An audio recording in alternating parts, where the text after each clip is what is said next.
क्योंकि कहानियों में एक और नई मज़ेदार कहानी सुनते हैं। ये कहानी है एक गधे की। अब गधे को अक्सर लोग मूर्ख कहते हैं, है ना। और मूर्ख कहने का कारण ये होता है कि अगर आप अपना दिमाग इस्तेमाल नहीं करते हो और एक ही चीज़ को बिना सोचे समझे बार बार करते रहो या गलती करने के बाद भी ना सुधारो, तो उसके लिए हम इस्तेमाल करते हैं कि ये तो एकदम गधा है या गधे की तरह काम करता है। गधा मेहनत तो बहुत करता है ना, लेकिन अगर अपना दिमाग यूज़ नहीं करता है। और ऐसी बहुत सारी कहानियाँ थी जिनके कारण ये कहावतें बनी। तो इस कहानी में एक बार एक किसान के पास गधा था और वो नमक की खेती करता था। नमक की खेती कैसे कि जो रेगिस्तान में नमक की झील होती हैं या फिर समुद्र के पास होते हैं, तो वो क्या करते हैं, जो समुद्र का पानी या नमक की नमकीन झीलों का पानी होता है ना, उसे छोटी छोटी क्यारियों में सुखा लेते हैं, भर लेते हैं, और फिर जब धूप में वो पानी उड़ जाता है तो उसके पीछे नमक बच जाता है। तो उसे ऐसे होती है नमक की खेती। जो हमारा नमक बनता है ना, ये ऐसे ही बनता है। फिर जब वो सूख जाता है तो वहाँ से उसे निकाल के खोद के और प्रोसेस करके फिर कूट के या साबुत या अलग अलग साइज़ में बनाते हैं। अब तो मशीनों से और प्रॉपर तरीके से होने लगी, लेकिन पहले ऐसे नहीं होती थी। लोग ऐसे ही बनाते थे, पानी को रोक रोक के उसके पानी इवेपोरेट हो जाता और नीचे नमक बच जाता। तो वो जो किसान था वो नमक की खेती किया करता था, और जहाँ से नमक वो लेके जाता था शहर में बेचने के लिए, उसके बीच में एक छोटा सा नाला पड़ता था। उसमें पानी बहुत गहरा नहीं होता था, पर पानी थोड़ा सा फिर भी होता था। इतना कि किसान क्या करता, गधे के ऊपर 2 बोरे नमक के लाद देता था, और उसको जब क्रॉस करने जाता तो इस तरह से होता कि वो डूबते भी नहीं थे और गधा उन्हें पार भी कर जाता था।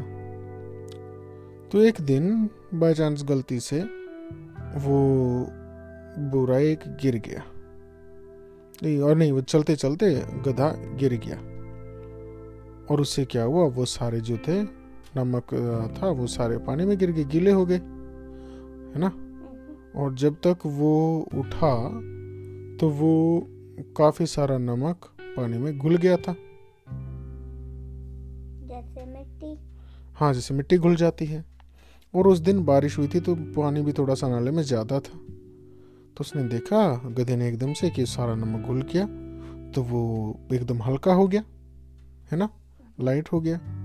अरे वाह, गधे को तो मज़ा आया। हाँ, ये तो सही ट्रिक है। उसने ट्रिक पकड़ ली कि अगर मैं पानी में बैठूंगा या गिर जाऊं या कुछ पानी में इन बोरों को डुबो दूं तो नमक बह जाएगा और पानी में घुल जाएगा और मेरा वजन कम हो जाएगा।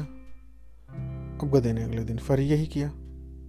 अब जब भी मौका मिलता गधा ऐसे ही कर देता। अब किसान ने देखा ये तो भाई गधा चालाकी कर रहा है, और वो से कोशिश भी करता पकड़ के सीधा रखने की, ना गिरे। गधा फिर भी बहाना बना कि जैसे तैसे करके हमेशा बोरों को पानी में डुबा देता। किसान ने सोचा कि ये है तो गधा ही, इसे सबक सिखाता।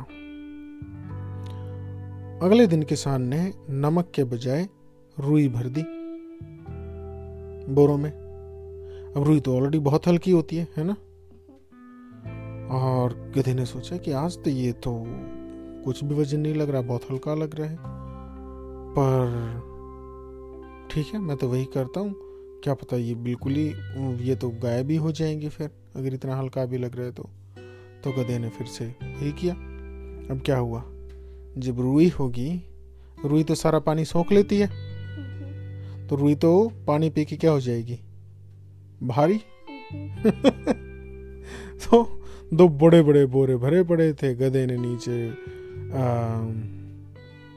पानी में लगाई डुबकी, और उसके बाद उससे तो उठना ही मुश्किल हो गया। पीछे से आया किसान का डंडा, पटाक, कहते भाग, उठ, चल चल, बताता हूँ तुझे, मैं सिखाता हूँ सबक, चल। तो उस दिन गधे का बच गया बैंड। तो ऐसे उन बहुत सारी कहानियों में ये भी एक कहानी है कि गधे कभी अपना दिमाग सही से यूज़ नहीं करते, और ये उन इंसानों के लिए भी होती है जो कि एक ही ट्रिक या दूसरों को ट्रिक करने के लिए काम करते रहते हैं, लेकिन ये नहीं पता कि उनके साथ भी एक दिन घटना घट सकती है। काट की हांडी कभी नहीं जलती। हाँ, जैसे काट की हांडी बार बार नहीं चढ़ती, बिल्कुल सही बात। एक ही बात ट्रिक आप हमेशा बार बार सेम चीज़ सब पे यूज़ नहीं कर सकते हो। इससे तो मुझे एक और भी कहानी याद आ गई, आप सुनना चाहते हो? हाँ जी। ओके, चलो फिर एक और कहानी सुना देता हूँ।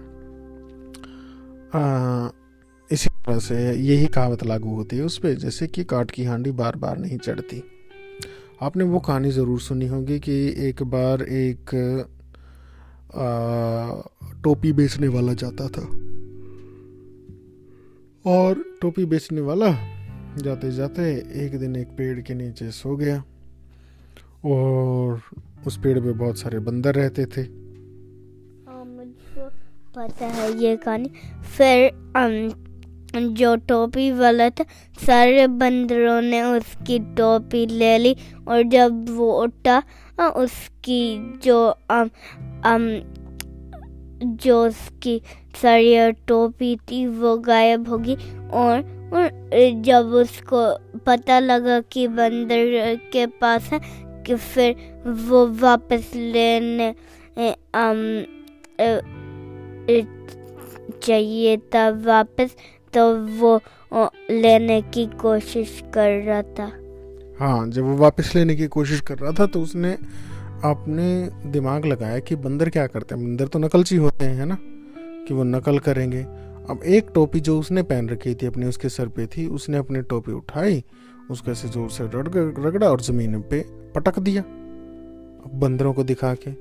बंदरों ने भी वही किया, नकलची बंदर जिसीलिए तो बोलते हैं कि वो कॉपी कैट होते हैं। बहुत सारे लोग आप देखोगे आसपास ऐसे ही करते हैं, बिना सोचे समझे कि कोई काम करते रहते हैं, बस करते रहते हैं।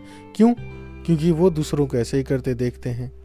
और वही हुआ, उसने टोपी फेंकी तो बाकी सारे बंदरों ने भी अपनी टोपी ज़मीन पे फेंक दी, और वो फटाफट टोपी उठा के चला गया। अब इसके बाद की है अगली कहानी। एक बार उसके साथ फिर से ऐसा ही हुआ, और उसने फिर से सोचा कि भाई मैं यही ट्रिक इस्तेमाल करता हूँ, पिछली बार तो यही ट्रिक काम आ गई थी। उसने क्या किया, उठा के और अपनी टोपी फेंकी। और अब की बार क्या हुआ, बाय चांस एक छोटा सा बंदर था जिसके पास जिसको टोपी नहीं मिली थी, और वो वेट ही कर रहा था, ताक में लगा रहा था कि मुझे भी टोपी मिल जाए। और जो दूसरे बंदर थे उन्होंने पिछली बार से सबक ले लिया था कि पिछली बार इसने हमें ऐसे ही बुद्धू बनाया था, हमने टोपी फेंकी और ये सारी टोपी उठा के भाग गया था। तो और किसी बंदर ने तो टोपी फेंकी नहीं, और जो बंदर बचा हुआ था ना छोटा, वो उसकी वो टोपी भी लेके भाग गया। तो ऐसे ही इसीलिए कहते हैं कि काट की हांडी बार बार नहीं चढ़ती, और एक ही ट्रिक हर जगह पे इस्तेमाल नहीं होती है।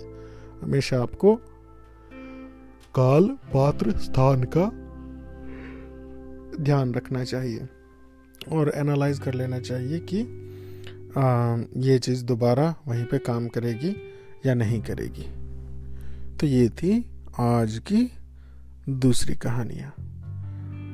अब अगली कहानी मैं आपको कल सुनाता हूँ। Good night. Good night. Good good good good night.